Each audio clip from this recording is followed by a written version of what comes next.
Today, parents stood outside schools waiting for their children to come outside after multiple lockdowns at schools across Wake County.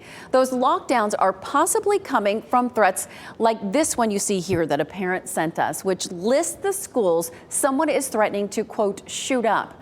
Thank you for joining us. I'm Deborah Morgan. And I'm Gerald Owens. No students were injured during the 6 lockdowns in Wake County, but the 2 schools on Code Red dismissed early, Zebulon Middle and East Millbrook Magnet Middle Schools. Code Red means students have to stay in safe areas and doors have to be locked. The other 4 schools under Code Red, you see them there, Oberlin, Broughton, Dillard Drive, Magnet, and Elementary. Now, that means no one can be outside of the building. WRL's Adam Owens has been at Zebulon Middle School all day speaking with students and parents. Adam, this is not the first time that people are dealing with something like this there. Deborah, you're right, and that makes it all the more sad. Where I'm standing right now, earlier this morning, there was a large group of parents across the street from Zebulon Middle School here behind me. They were desperate to find out that their children were safe, that they were okay. And at our schools, this is a scene that has been playing over and over again. Panicked parents forced to wait outside could only talk to their children inside the school through text messages. Mom, we're on Code Red. Mom, I'm so scared. So were these parents. Their children's school, Zebulon Middle, was on lockdown. Officers and flashing lights surrounded the campus. You just tell our kid, listen to the teachers, keep your head down. Report of an active shooter at Zebulon Middle School. When you listen to reports on first responder radio traffic from Broadcastify, you understand why there was such a large officer response. Report of shots heard upstairs, 6th grade hallway. Multiple shots heard.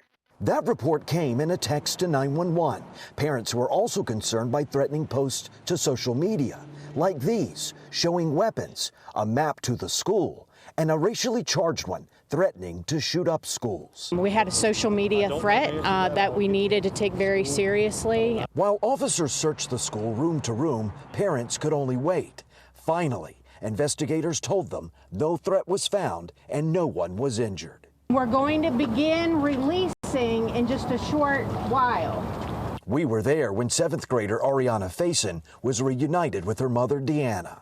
We had to go into like a really small room, and there were a lot of us, so it was really crowded. My nerves have been all over the place the whole time, so this right here is relief just to see her. We have got to get to a point where people are held accountable for their actions, and even young folks need to understand how serious this kind of thing is.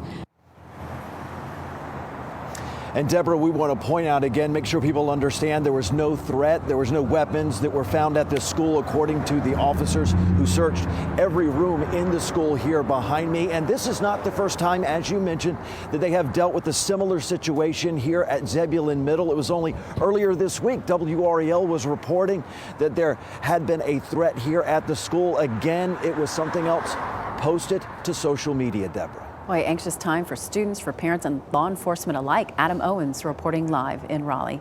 Thank you, Adam. Representatives with the school system are speaking out for the first time about these threats.